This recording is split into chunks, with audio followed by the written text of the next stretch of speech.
মানুষের সেরা গুণ হলো উন্নয়নের পথে এগিয়ে যাওয়ার চেষ্টা করা।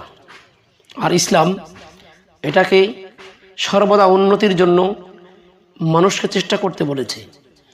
যেমন আল্লাহ তাআলা বলেছেন, ফাইদা কুদিয়াতিস সালাতু ফান্তাশিরু ফিল আরদ আবতাগু মিন ফাদলিল্লাহি ওয়া যকুরুল্লাহ কাসীরান লাআল্লাকুম তুফলিহুন।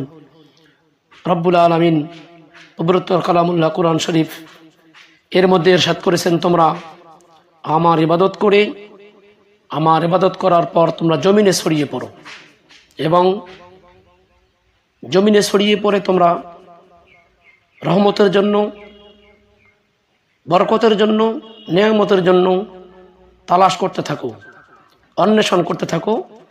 তাহলে আমি আল্লাহ রব্বুল আলামিন তোমাদের সেই চেষ্টাকে, সেই তালাশকে, সেই উন্নতির জন্য, উন্নতির শিখরে আমি তোমাদেরকে পৌঁছে দেব।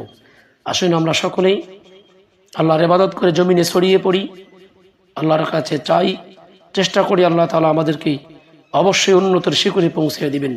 আমিন।